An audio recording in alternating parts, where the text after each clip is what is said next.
I write about social impact. That's what my writing style has been. When we talk about diversity, equity, inclusion, are we really comfortable sharing everything with LGBTQ in India or even across the world? Empowerment and education are two big pillars in my head and heart. Our system in India doesn't allow a prodigy, an intelligent person or a child to come out by his or her own way. They have to follow a norm to be intelligent because they could not be individually intelligent. You have to pass these many exams to be intelligent. It's all about belief. It's all about push. It's all about not giving up and surrendering to the patriarchal. 20% of the world population will pass the message and 80% of the world population will take it and either will not do anything or will do something. This is very important that this conversation goes beyond the podcast, right? It's about joining the hands and bringing the change. Hi, in today's episode, we have with us Anirban Bhattacharyya. He's a visionary entrepreneur, storyteller, and a social advocate. He is the founder of Amplo Global Inc., an AI-driven sustainability risk analysis company revolutionizing risk management and carbon accounting. With degrees in engineering from Birla Institute of Technology and Science and an MBA from Duke University, Fuqua School of Business, and he is also a TEDx speaker, climate risk advisor, and advocate for marginalized communities, particularly women and girls in India. And that's where I think we both have a lot to talk in this podcast. Andy is also the author of In Pursuit of a New Dawn, a collection of short stories exploring resilience and social change. Welcome, Andy, in today's episode. Thank you, Mohua. It's a pleasure. So let's just start with your book. In Pursuit of a New Dawn is such a powerful collection of stories, each of them deeply moving and thought-provoking. So what inspired you to write this book? It has been a while that I'm meeting these individual protagonists for a while now. So it started around during COVID. And I was writing another book at that time, which also came out from India, from DS Publishing. It's called The Ruins of Hope. It's another novel, which we can talk about later. But so while writing the other story, I was meeting these characters. I met all these 8 protagonists at 8 different moments in my life, and I thought about writing something about them, and then I thought, would short stories be the right medium to share their experiences? Then I was thinking about what to do. Should I write a novel about all these eight characters? And I decided to write about them. What I did is I thought about, I was traveling back from Sundarbans to Kolkata, and where one of the short stories is about the tigress. And I thought about that I should fictionize this a little bit. And that's where the right messaging, ideal messaging should be there, or right messaging should be there. And I started writing. My first short story that I wrote among the 8 short stories has been The Tigress. And just started writing. And the 3 visions I have in my head. One is definitely build a equitable society. It was always in my thought. I have a very strong supply chain management background, built sustainability on top of it. Sustainability has 3 big components, Mohua. One is environmental, second is social, third is governance. So the social part has always has attracted me to bring equity and equality. All these 8 short stories have been an inspiration from that S of E, S, and G, as I talked about, environmental, social, and governance. The second inspiration was I definitely wanted to leave back a message for all kinds of readers, be it any kind of generation.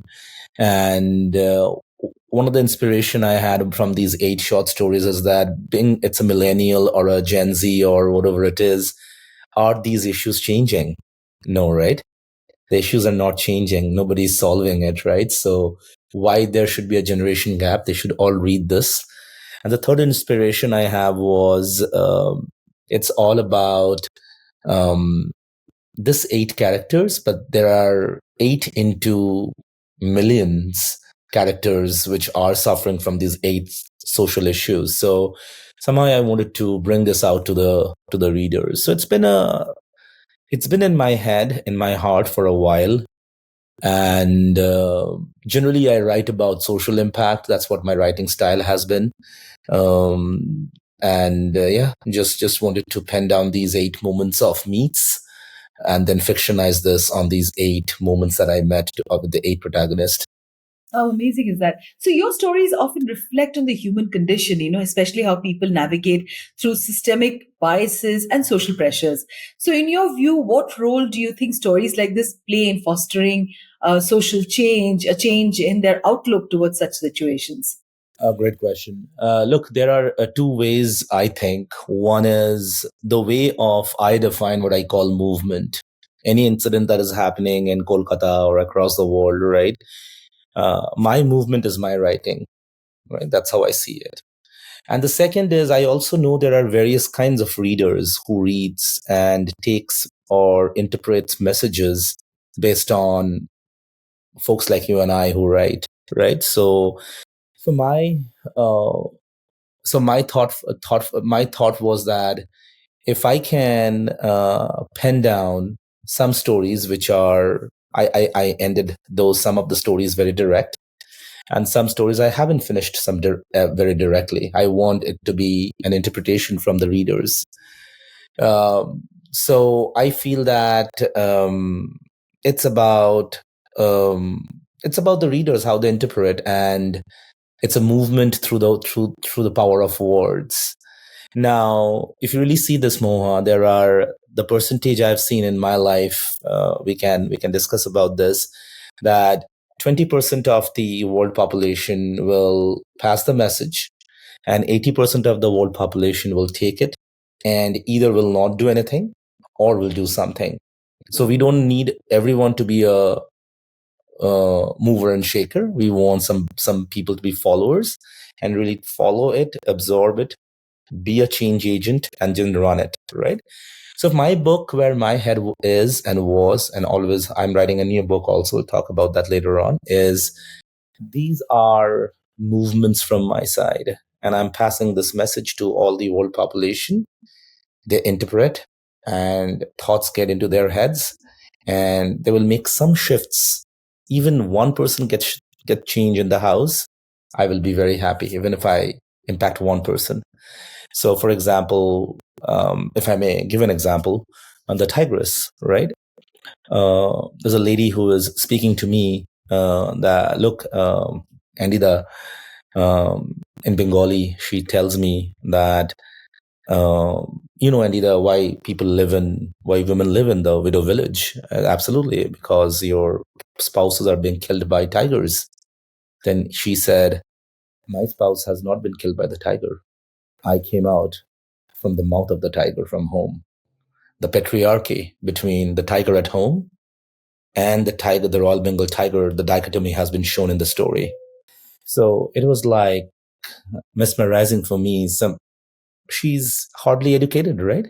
But she knows the difference between a patriarchal tiger at home abusing women, right?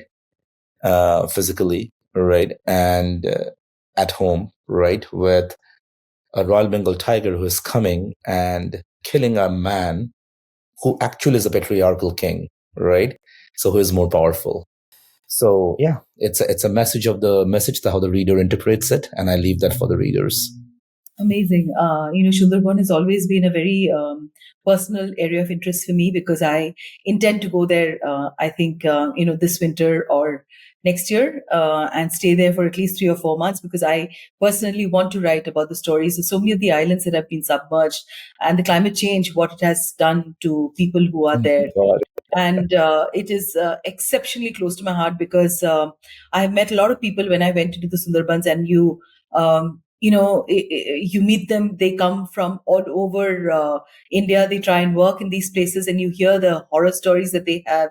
When there is floods and when there is any sort of natural calamity, and so many young girls who are forced into prostitution from there, and grandmothers who are forced into prostitution, and they don't have a way back home. So Sundarbans, to me, being a Bengali, I think as I grow older, Andy, I have started getting more and Likewise. more attached to stories that kind of are part of my upbringing, my root, and my foundation. So, and I think we need more stories to come out, like the way you've written about the tigress. And I think there should be many more stories. But now let's just talk a little bit about your opening story, The Funeral. It's about a gay man fighting societal taboos. It's a heartbreaking tale, of his struggle for acceptance in a very patriarchal society. So what inspired you to write about this particular topic, and what message do you hope readers take from it? And for me personally, I think I'm extremely impressed that as a man, you are writing about a gay man fighting societal taboos, because I think in India, of course, LGBTQ now plus is, accepted, but there is a huge misunderstanding, when it comes to same-sex relationships, even now. There are many lesbian women who are, made to get married to men, hoping that their lesbianism is going to change and they're going to suddenly find interest in a male, in a man. And in the same way, if a man is effeminate, they have so many problems, so again, this is again another topic that's very close to my heart, because I've done a lot of work, Andy, when it comes to the the marginalized, because as a woman I relate to them, because our struggle is the same. And so what made you write about this, Andy? Fantastic question. It's one of my very close friends is a gay person, and I see him struggle every day in India. This theme of The Funeral is about the moment of the protagonist who actually dies. In a couple of years back, during the month of March, as we know, it's a festival of Holi in March. He commits a suicide, but I took that as a plot. I discussed with my friend in Kolkata. He's a brilliant singer, and I said, "Look, I'm straight. I may not be interpreting this in the right manner. Would you mind if I bounce some ideas against you?" And he said, "Absolutely." And that's how I thought about both the characters, my dear friend, who is a gay, and the person who committed suicide, who was also a gay. All right. So then I did some plot twist and came out of a fiction right up, right? But to answer your question in a more deeper manner, I always have struggled on equality and equity in my life. And I remember a situation with my mom when I came back from school, and my mom used to in Bengali, we have at home called poppy seeds vegetables with potato posto, right? So I used to love posto, right? And still love posto, by the way. And I make posto at home myself. So I was loving it, and I wanted to take a little bit more from the other small bowl. And she said, "No, that's for your sister. Please don't take it." And I did not take it. The small thing really touched me.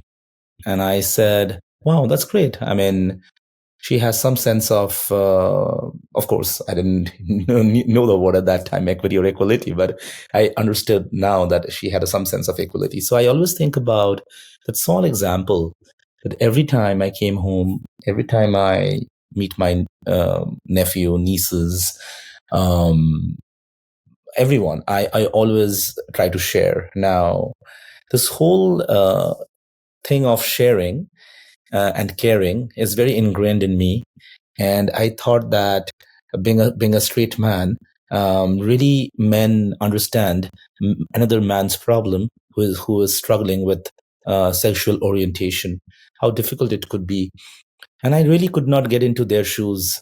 I never would be able to, but I only know that I'm there maybe 65-70% by interviewing this person, saying, "Hey, what happens when, right? How do you react, right?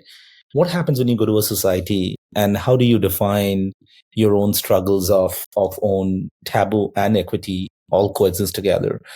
So it's been a very interesting feeling that I have. In fact, all the 8 protagonists, including the story about funeral, um, I've seen into through my eyes, and my eyes means I'm a common person who whom I call myself lucky. And I have 2 ears. Nothing is deformed. I born very nicely from my mom's womb. Generally, society would love their son to be straight, so I'm straight. Well, I haven't checked off certain boxes in my life. That's a different story that my mom and dad don't appreciate, but that's a different story. But they said, okay, you know what? Like how a straight man behaves, right? But I always thought about that I need to write, and I'm going to write more about them actually. That how they would bring, when we talk about diversity, equity, inclusion, are we really comfortable? Are we really comfortable sharing everything with LGBTQ in India or even across the world? The taboo is still there. So it's a step one. What I've done is it's a step one towards realizing audience from a common man's eyes that look, this is something we should all think about. This is something we should feel lucky to have various kinds of orientation, really learn from their think tank. Well, think about Mohua about this. If LGBTQ community were not there, you and I wouldn't have learned a lot of their ideas, their thoughts, their feelings. So we would have missed something before we die. So I feel lucky to have like LGBTQ people around me, and I will always be participating in New York. I always participate in the parades that happens, Pride parade that happens, and some plots come out. But yeah, long story short, a common man's eyes, how they should look into this equality about LGBTQ is very important for me, and what I pen down. Amazing, Andy. We are actually on the same page as people because uh, that's something that's very close to my heart too. Like I said, that I relate to this entire sense of being marginalized by society. And so let's just talk a little bit about your in The Daughter of the Night. You explore this complex journey of a young woman who supports the Naxalite movement and falls in love, with a revolutionary. And could you share how you approach writing about rebellion and love, which I think both are hand in hand? Love is rebellion, when society doesn't want you to fall in love. And it is a very politically charged context. So tell us a little bit about this. Very close to my heart. Again, the same topic about love and rebel, right? I maybe one of the reasons I always have that in mind, that can they coexist? For me, it had, and for me, the whole think tank is around unveiling the whole taboo around men coming into a woman's house, and why it has to be looked into one lens only. For example, the story talks about a lady up in Panchayat who saves. I'm sharing the story in front of the viewers, but hopefully everyone reads it. That all the Naxalites, they used to come, they want to save. They took a shelter at her place, and they would leave early morning when the police leaves, because police used to search the Naxalites at night. And she was really saving the lives. And with one of the Naxalites, she falls in love, and she was not sleeping with these people at all. But her father tells her that she's a prostitute, and how the Panchayat came together to get rid of her from the village. And this is something, is a message of patriarchy. It's a message of not seeing it through the right lens. It doesn't mean that it's a very big challenge in the society that if someone is doing good deed, I don't know if it's a good or bad, but like whatever good deed of saving somebody, of course it's a good deed, of course, but it's like how do you respond back to the society that this is also new normal, this is also right? So yes, it is good. I'm answering my own question. It is good. and just her father could not take it. So yes, it is a complicated topic, Moha. It also talks about myself, how I struggle every day um, between my startup, which I'm a little bit of arm's length right now on the climate tech startup. It's in a way of it's maturing, and I'm planning to exit. That's something different topic than this book. I struggle. That also a struggle, right? That when should I exit? When should I stay? Right? How much? Then I struggle myself every day with my in my head. I struggle inside me that what is right, what is wrong, where should life go, right?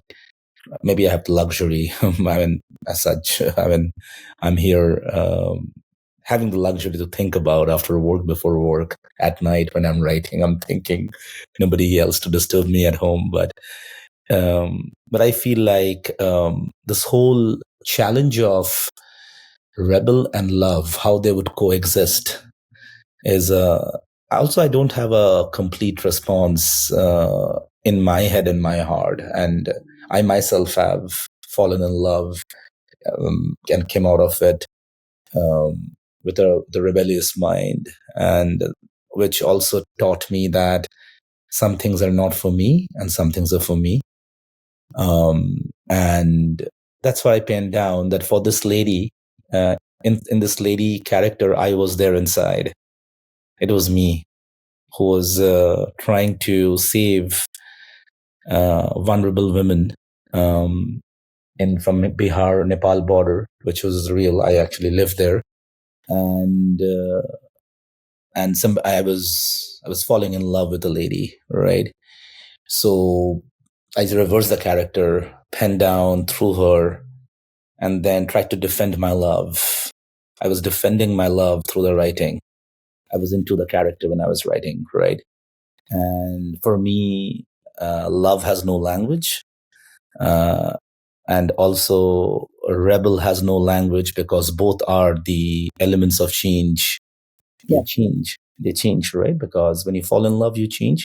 When you're fighting against something, you have to bring some change. So yeah, it's a very dichotomic topic, but they coexist for me. Wonderful. So let's talk about the story, The Gift, which revolves around a child prodigy, challenging the traditional education system.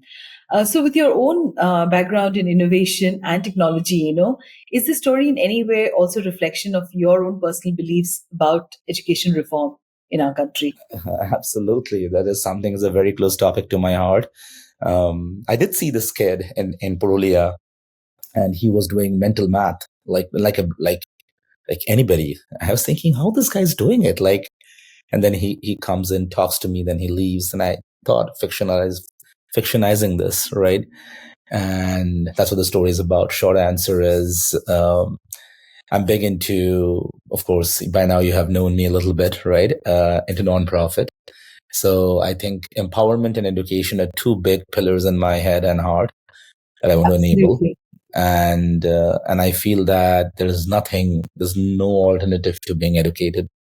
Yeah. And whatever happened in West Bengal recently, you know what? Empowerment and education, these two have solved this fundamental problem. So yes, short answer is it's a message to the readers that education technology is very important. Change in education is important. And how to mastermind a prodigy to be successful is important, because our system in India doesn't allow a prodigy, an intelligent person or a child to come out by his or her own way. They have to follow a norm to be intelligent. Absolutely. There's a norm, right? Because they could not be individually intelligent. You have to pass these many exams to be intelligent. That's how the society with says. A certain kind of marks. And I want to crush that idea, right? Who am I to say this? But still, I tried. So hopefully, through your podcast, it will reach out to people. But it's that's something that I mean, many youngsters, there are a lot of young people who consume podcast, and there's such a high number of children who are requiring nowadays to go into mental health care, to talk to psychologists because they can't talk to their parents. And just recently, actually, there's a employee, from this very large company who passed away on her own desk. She was a 26-year-old girl, and there's an article that I've written about it. And it's such a crazy trap that children fall into, because they just go down a cliff and they put their hand up, and there isn't anyone wanting to pull them back. Because this is not a love mindset of raising your children, where the mindset is only about achieving more and more, and you're really snatching the childhood from a child. So yes, I think there are. It's a very, very deep uh, system that we are all part of. Because I think also, if you were trying to talk to somebody, as a young child, the elders also want to believe that anybody who's financially successful must have figured the way out. So they don't have answers. For many young children who really don't are not really great with certain subjects that become the parameter for being a good student or an intelligent student and a dull child. So yes, again, I think we both are very, similar on this thought process here. So let's talk a little bit about The Great Beauty, which highlights Urmila, a tea production genius battling male chauvinism. What drew you to this particular story, and how do you think this theme, of women breaking through gender barriers resonates in today's world? Yes, I do think that in today's world, people are talking more and more about equality. There are small changes, one has to admit, but well, not across India, but in many parts of India today, women are, I would like to believe, rising up. Absolutely, Moha. Close to my heart again. I'm so glad we met in this life. And I'm serious. I'm not dramatizing this, because one thing that I'm focusing in my versions of life is meeting like-mindedness and making a change with the team. So I'm teaming up with you. So look, this story is about really questioning what equity and equality means in India. So I was working with from my startup, I was working with a technology company in Bangalore. And they said, Andy, you have to come and speak. It's about diversity, equity, inclusion. I said, what's your KPI? What's your key performance indicators? Then she said, how many women I'm hiring? I said, that's it. She said, yeah, that's equity for us. I said, no. Just hiring women is not only diversity, equity, inclusion, right? I always had this experience in Bangalore once, and Bangalore is way ahead of the other cities in India. Then this lady tells me, we need to hire more women. I said, only women?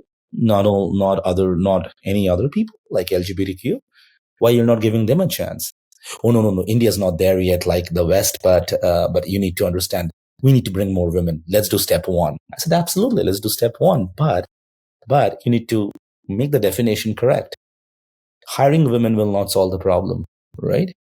Hiring the women, hiring maybe more LGBTQ and women altogether, and really make sure they go through an empowerment training and how they will fight back against situations of what happens at work.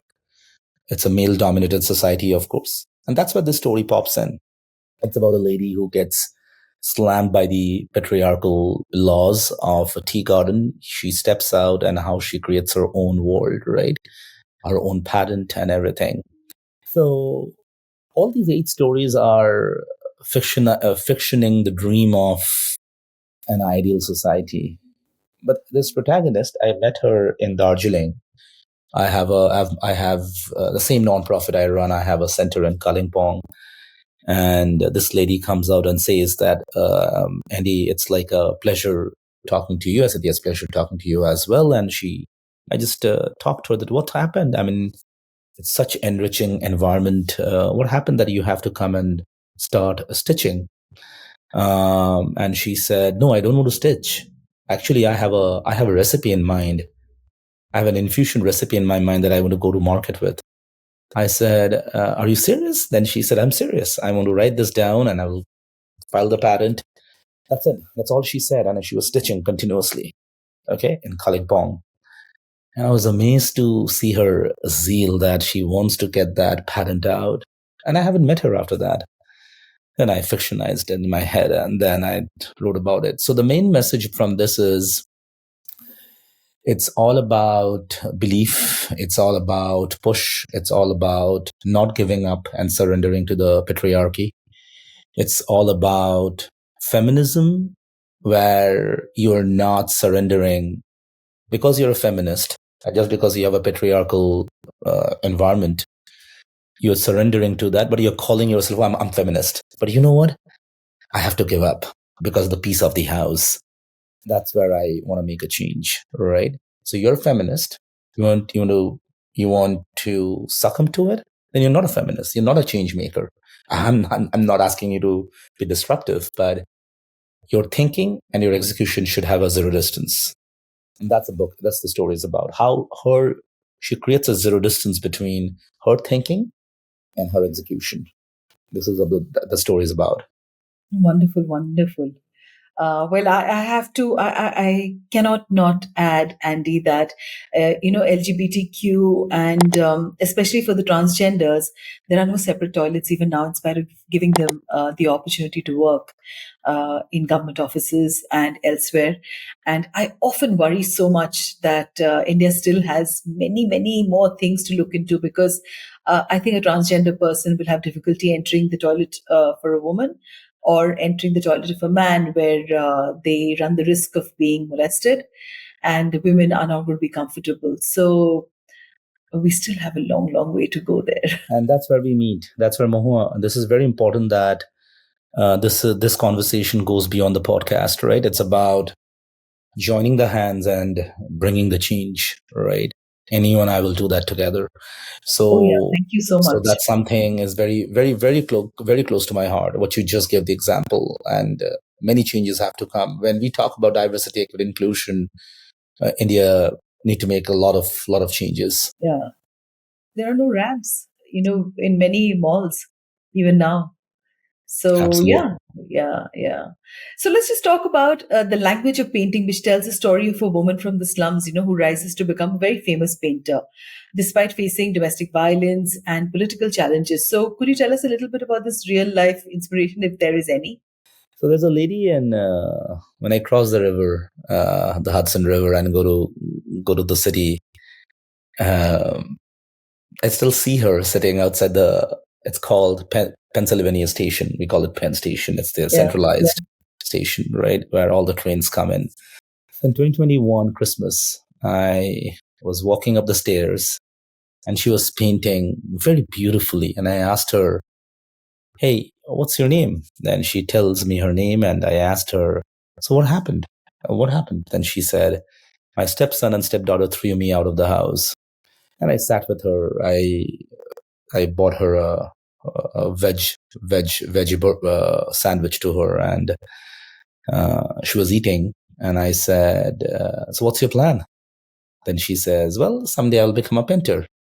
I said, "Wow, that's great. I mean, that's something that's very inspiring, right?" And that's it. I mean, whenever she doesn't know the book has come out, I will tell her. I still see her sometimes on the street, but I think the government also here takes care of rotating the homeless people, and hopefully she gets a home. But maybe she has already got a home. Who knows? But I feel like she had that zeal in her eyes that I want to do something with my work. That's it. It's seated in my head, and I pen down the fiction around it.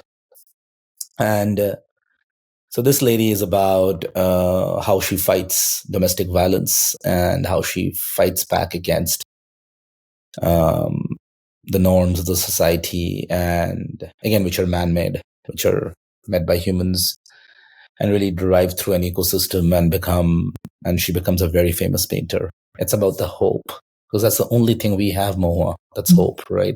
Today in the morning, I So, just wrote about hope, Andy. You know, first thing in the morning, I woke up and I wrote about hope. and that's That, something. It's about hope, right? And that's how I see it. It's a hope. Yeah, yeah. So let's talk about the final story, Kintsugi. Have I got the pronunciation right? absolutely. Yeah. It's a very haunting tale of a woman, who wrongly accuses a man of rape and later tries to prove, his innocence.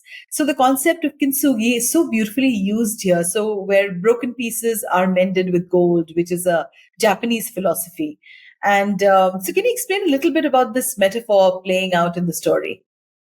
Absolutely. It's about that again, it's about the scars of life, right? She gets raped, she's a rape victim. She goes to the police station. She finds herself sending an innocent man to jail who's not the rapist. The rapist is outside. It's about her journey, about the whole guilt and dichotomy, about her own demon inside, about being raped, and then what happens inside her. Plus, she adds on top of that sending an innocent man to jail, right? So, and how her fight to bring him out, so that this doesn't get repeated. What she has to do, right? Because once she was under a brain fog, she couldn't understand the person. She sent somebody who is innocent, and that's the guilt she suffered from. So, Moha, between you and I, and hopefully the listeners, when there's a mistake, there's a way to rectify. When there's a mistake to rectify, there's a way to improve in all angles. But think about the pressure this lady is going through. She is not only wanting to rectify her her mistake, but she is also fighting her own demon inside, her own, like how she has been molested and raped a few days back before this incident happened, and her struggle to manage all this together. And she smiles and she comes out like a winner with multiple other situations, and try to face this tough thing where every night she goes to bed, she knows that she has sent an innocent man to jail. So besides her own demons, there are 2-3 messages out of it. Like kintsugi is a beautiful concept of hiding the scars of life. But while hiding the scars of life, it is very important, Moha, between you and I is, and the listeners, is to also to cleanse that out. Yeah. Right? How to cleanse it out. So this story depicts about that, how the woman goes through that whole cleansing of the guilt, cleansing of her own demon, and really comes out at kintsugi. So I feel that all of us, you, me, we are the torch bearers of kintsugi, right? Because at the end of the day, life is very difficult. Life has never been a friend to me. It doesn't, like, I have a love and hate relationship with life. And I talk to life every day, and life talks back to me every day. And how do I be the next kintsugi? That's where my head was when I was writing that. Wonderful. So lastly, as both an author and an entrepreneur, what drives you to continue pushing boundaries in storytelling and in the business that you do? Is there a common thread of inspiration that links both these aspects of your life? How such a lovely question, Mohua. My heart melts.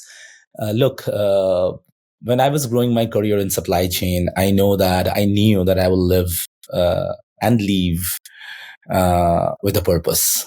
Live and leave, right? So for me, finding climate tech, environmental tech, water management, energy management was a no-brainer. I was very, very intrigued about this. And also some of my team members, especially a couple of folks in my team, have really inspired me to go more deep into this. So I am always lucky. I always say that I'm lucky. And when I'm doing this with a partner, when I'm executing this with a customer, when I'm working with an employee, when I'm driving with a contractor or a consultant, I'm actually telling a story to that opposite person to convince him or her or they to embrace my solution, embrace my strategy, buy my product, which actually brings value. For me, I never sell to sell something. When I sell, when I deliver, it has to have value. And if it doesn't have value, it doesn't make sense to me. So value-based selling in life is very important. You're selling to your folks. I'm selling to my folks. I'm selling you, you're selling me that we should do this together, right? That's also a sell, right? You have to be convinced that Andy and Mohua should partner, right? So that all being said, it's a selling. But selling is not just selling; it's a value-based selling and how you tell a story. So to answer your question, I'm telling story every day, and the story has meaning, the story has value, and story has outcomes, and story has impact. So, so for me, there is no boundary between a business day and a writing night, um, uh, a teaching night when I teach, a nonprofit evening. For me, these are all, I'm continuously convincing the other person, right or wrong, with my own logic. If it fits into that opposite person, that's a moment of aha, right? So for me, that's how storytelling is. For me, I'm a storyteller. For me, it is about business, teaching, nonprofit writing. It's about telling the story and creating that value. Once you create the value, there is an impact. Once you have an impact, it has a circular come back and repeat that whole step. It's a circular economy, right? So that's how I see it. Thank you so much for being on today's podcast, Andy, and we wish you all the best. With many more books that should come out from you, and thank you for taking out the time and being on today's show.